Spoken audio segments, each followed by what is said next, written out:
an Australian husband, a speargun. A family torn apart in the most brutal way imaginable. This is the story of John Sharpe, the man who killed his wife, Anna Kemp, and their infant daughter before lying to the nation about their disappearance. In March of 2004, the quiet coastal town of Mornington, Victoria, became the setting for a tragedy so disturbing that even seasoned investigators would struggle to comprehend it. John Sharpe, known to friends and neighbours as an ordinary family man, carried out acts of violence that would leave Australia shocked to its core. What makes this case unforgettable is not only the cold, calculated nature of his crimes, but the chilling detail that after the first attack, his wife Anna was still alive, wounded, struggling to breathe. And it was in that moment, faced with the choice to stop, that John Sharpe reloaded his weapon, aimed again, and ensured her death with a second shot. This is not simply a case about murder. It is about betrayal at the most intimate level. A husband who vowed to protect his family instead became the architect of their destruction. In the days and weeks that followed, Sharpe would walk calmly through his neighborhood, speak to journalists, and even appear on television, pleading for the safe return of his wife and daughter, all while knowing that he had killed them. The Speargun Killer, as he would later be called, spun a web of lies designed to convince the world that Anna had simply walked out. He wanted to be seen as the abandoned husband, left to care for his little girl alone. But the truth was darker, more violent, and far more tragic than anyone could have imagined. In this episode, we will carefully retrace every step of this horrifying case. We will explore who Anna Kemp was, a vibrant woman, a devoted mother, and someone whose life was stolen in a brutal instant. We will examine the life of John Sharpe, a man who outwardly appeared normal, yet carried hidden resentments and a chilling ability to destroy the very people closest to him. We will walk through the crimes in detail, uncovering how Sharpe carried out each act and how he attempted to cover his tracks. We will follow the investigation as police unraveled his lies piece by piece, exposing the truth hidden behind his carefully constructed facade. And finally, we will reflect on the trial, the verdict, and the lasting impact that this case has left on both the community of Mornington and the wider world. This is not an easy story to hear. It is filled with moments of unbearable cruelty and shocking coldness, but it is a story that must be told, for it reveals how danger can hide behind the mask of normalcy, and how justice, though delayed, eventually brought the truth to light. If you are someone who seeks to understand true crime not just for its horror, but for the lessons it leaves behind, then stay with us. This will be a journey through one of Australia's most haunting family murders. And if you want more stories told with depth, respect, and detail, make sure you like this video, subscribe to the channel, and click the notification bell so you never miss a new episode. To understand the horror of John Sharpe's crimes, we must first understand who the people involved truly were. At the center of this story was Anna Kemp, a woman described by those who knew her as kind, intelligent, and devoted. Born in New Zealand, Anna was raised in a supportive family who valued honesty and hard work. She had a bright personality, the sort of presence that drew others to her. Friends remembered her as someone who was always ready to listen, always ready to give her time, and always putting her family first. By the time she met John Sharpe, Anna was working steadily, building a life she believed would be filled with stability and love. John Sharpe was different. Born in Australia, he grew up in an environment where he was often overshadowed, uncertain of himself, and plagued by insecurities he never managed to resolve. On the surface, he was an unremarkable man, polite, reserved, even quiet. But beneath that exterior was a troubling mix of control, resentment, and suppressed anger. Neighbors and acquaintances described him as ordinary, even bland, but those closer to him noticed something else: a rigidity, a difficulty with emotion, and a deep discomfort with conflict. These traits, left unchecked, would later fuel his capacity for violence. When Anna and John married, their union appeared normal from the outside.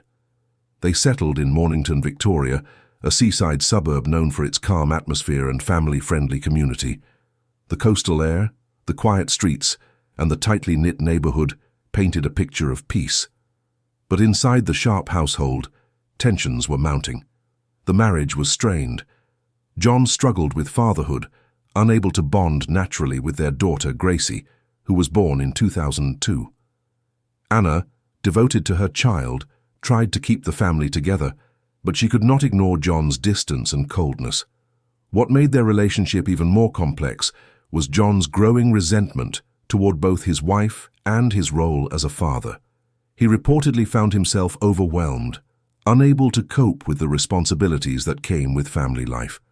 Instead of addressing these struggles openly, he retreated inward, letting frustration harden into something far darker. By 2004, the marriage was visibly faltering. Friends of Anna began noticing the cracks. Her smiles carried less joy, her voice less optimism. John, meanwhile, presented the same bland exterior, giving little away about the storm that was quietly taking shape within him. The contrast between them could not have been starker. Anna, still hopeful for her family's future, dedicated herself to raising Gracie and maintaining stability. John, detached and withdrawn, seemed to see both his wife and his daughter as burdens rather than blessings. It was this fracture, hidden from the public eye, that would one day explode in a way no one could have foreseen. Mornington, with its calm coastal charm, had no reason to suspect what was happening behind closed doors. To the community, they were just another family, but behind those walls lived a husband growing colder by the day, a wife desperate to keep her family intact, and a child too young to understand the darkness that was beginning to surround her. And soon, that darkness would break through, changing the lives of everyone who knew them and forever altering the quiet town where this tragedy unfolded. March of 2004. Inside the Sharpe household, the tension that had been growing for months reached its breaking point. To the outside world, John Sharpe appeared to be an ordinary husband and father, a man going about his daily life in the quiet suburb of Mornington. But behind the closed doors of their home, he was planning something unthinkable. On the evening of March 23rd, John retrieved a weapon he had recently purchased, a high-powered spear gun. It was not a tool for fishing, not a hobby item. It was an instrument that he would turn against his own family. His wife, Anna Kemp, had no reason to suspect what was coming.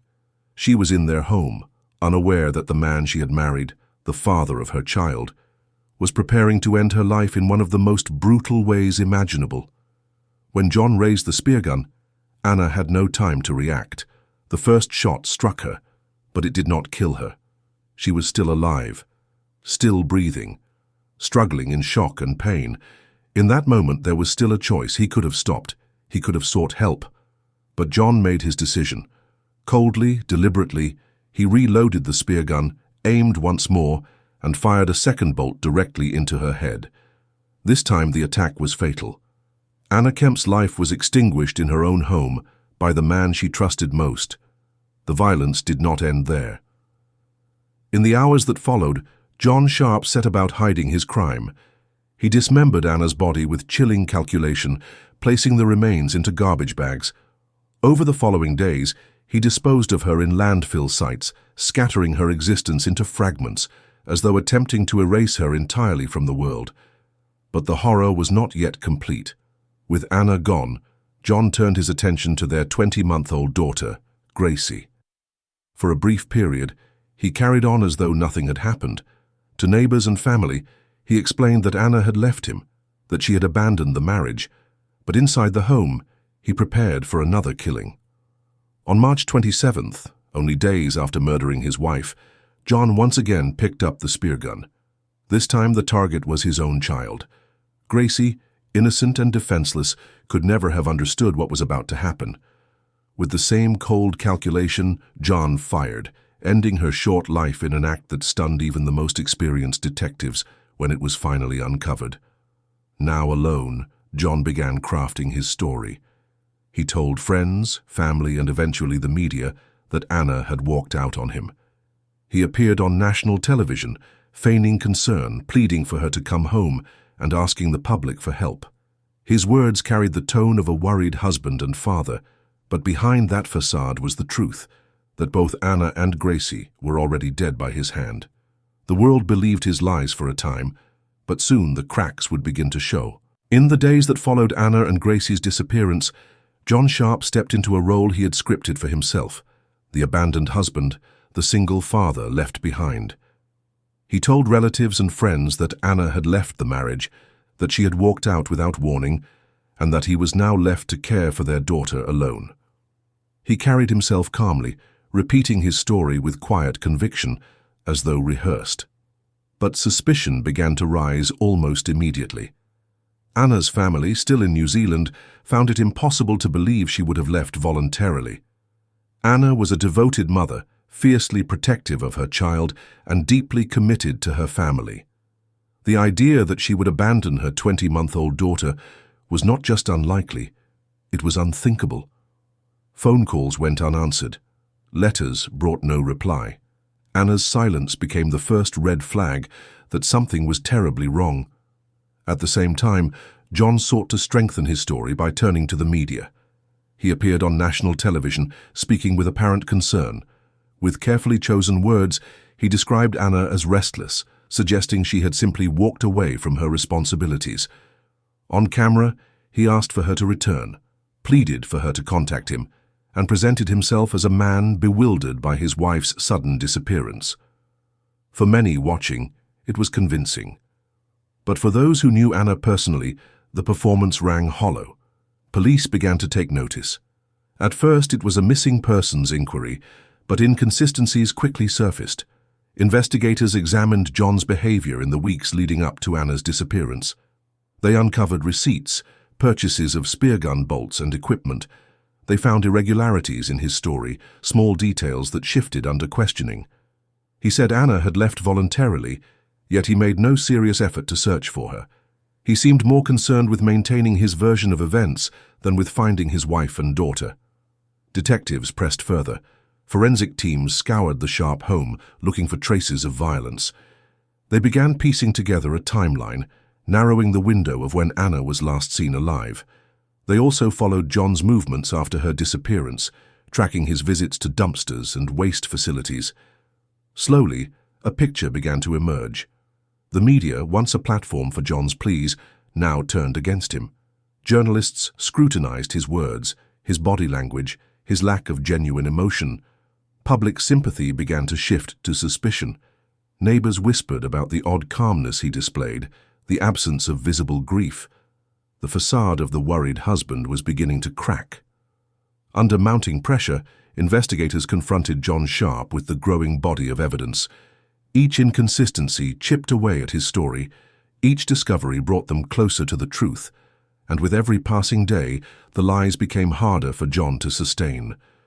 What began as a missing persons case was transforming into something far darker, a murder investigation. The man who stood before cameras as a grieving husband was about to be revealed for what he truly was. And soon, the horrifying details of what had happened to Anna and Gracie would be exposed in full. By the time John Sharpe was arrested, the mask he had carefully worn for months had already begun to crumble. Investigators had gathered enough evidence to confront him directly, and under questioning, the truth finally emerged. John confessed. He admitted to killing Anna Kemp with a spear gun in their Mornington home and to killing their daughter, Gracie, only days later. For detectives who had suspected foul play, the confession was confirmation of their darkest fears. For Anna's family, it was devastation beyond words. The case moved quickly into the courts. John Sharpe was charged with 2 counts of murder, his wife and his child. The courtroom became the stage where the full extent of his crimes was laid bare. Prosecutors began by recounting the sequence of events, the deliberate purchase of the spear gun and bolts, the calculated attacks, the disposal of Anna's body, and finally, the killing of baby Gracie. They presented forensic evidence, purchase records, and John's own admissions to paint a picture of a man who had planned, executed, and attempted to conceal one of the most shocking crimes in Australian history. Inside the courtroom, Sharpe's demeanor was unsettling. He sat quietly, often emotionless, showing little outward reaction as the details of his crimes were retold.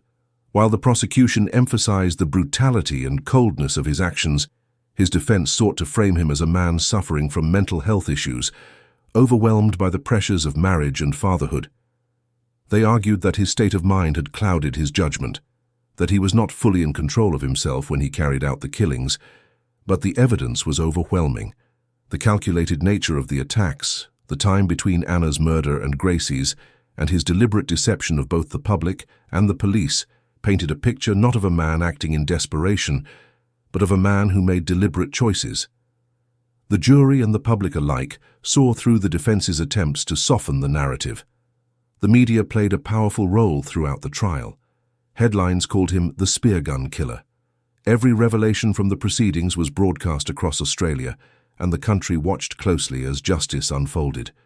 Public outrage grew as details of the murders became widely known.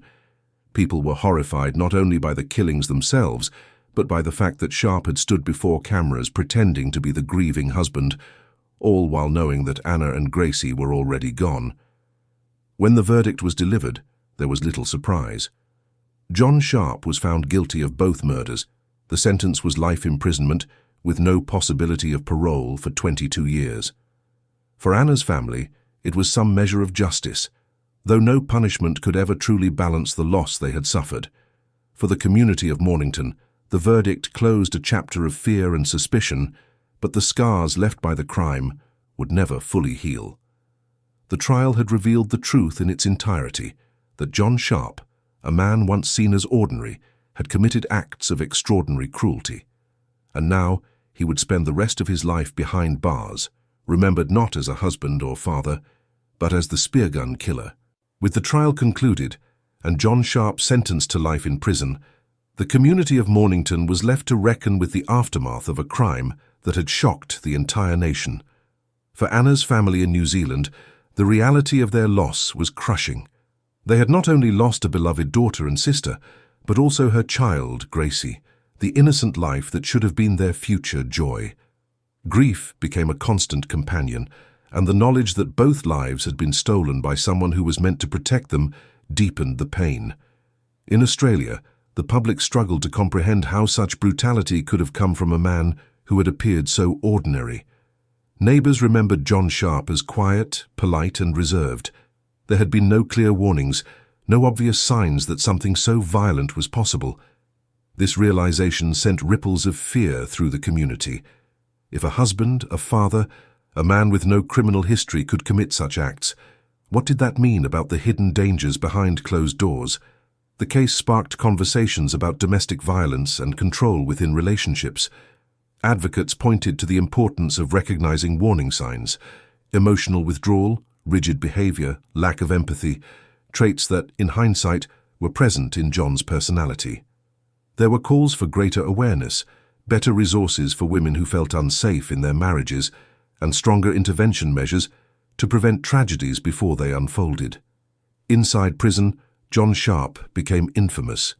His name was etched permanently into Australia's criminal history. Reports described him as withdrawn, a man who rarely spoke of his crimes. Whether he felt remorse was uncertain. Some accounts suggested he struggled with guilt. Others painted him as detached, continuing the same emotionless demeanor he had shown during the trial. Whatever the truth, the legacy of his actions overshadowed any attempt at redemption. Beyond the confirmed facts, theories began to circulate. Why had John Sharpe killed his wife and child? Some believed it was driven by resentment, an inability to cope with the demands of family life. Others speculated that Anna may have been preparing to leave him, and that his fear of losing control pushed him to murder. There were also discussions about his psychological state. Could untreated mental health struggles have contributed? Or was it pure calculation, a man making deliberate decisions without compassion? These questions lingered because, even with his confession, Sharpe never provided a clear explanation that satisfied investigators or the public. His actions left behind a void, an absence of understanding that would never be filled. The community of Mornington changed after the murders. The quiet suburb that had once seemed safe now carried the memory of violence. Residents could not pass the Sharpe home without recalling what had taken place inside. For many, it was a constant reminder that evil could exist in the most ordinary of places. The aftermath of the case was not just about justice in the courtroom, it was about the lessons left behind. Lessons about vigilance, about the hidden struggles inside households, and about the tragic cost of silence when danger goes unrecognized. And as the years passed, the name John Sharpe remained a chilling reminder of how trust, love, and family bonds can be shattered by the actions of one man. The story of John Sharpe is one that lingers long after the final verdict was read, not only because of the brutality of the acts themselves, but because of what they revealed about the hidden dangers that can exist within the most ordinary of homes. To the world, Sharpe had seemed unremarkable. He was not a man with a long history of violence, nor someone who stood out in his community. He lived quietly, worked quietly, and presented himself as an average husband and father. And yet behind that image was a man capable of destroying the very people closest to him.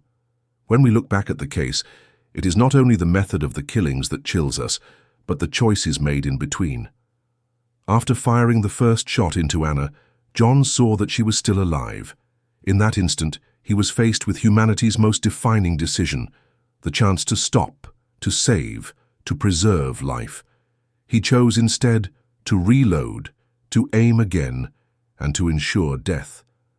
That moment is what sets this crime apart, a detail that reveals his cold determination. Days later, when he turned the same weapon against his infant daughter, the crime reached a level that shocked even the most hardened investigators. It is one thing to harm an adult. It is another to look at a child, your own child, and deliberately extinguish her life. The lies that followed only deepened the cruelty. John Sharpe went before cameras, speaking words of false concern, asking for his wife to return, all while knowing she was buried in pieces across landfills. He played the role of the grieving husband with disturbing ease, manipulating those who offered him sympathy and drawing in a nation that at first believed his story. It was a performance meant to deceive, and for a time it worked. But truth has a way of surfacing. Investigators, the media, and the people who truly knew Anna refused to accept the facade. Piece by piece the lies unraveled until only the grim reality remained. Justice, though delayed, was served. John Sharpe would never again walk free. And yet, justice cannot erase what was lost. Anna Kemp was a woman who deserved safety, love, and respect. Gracie was a child who had her entire future ahead of her, years of laughter, discovery, and joy that were never allowed to unfold. Their absence is the true weight of this story. For the community, the case stands as a reminder that danger can sometimes be hidden in plain sight. It calls us to pay closer attention, to recognize warning signs, and to never dismiss the quiet struggles happening behind closed doors.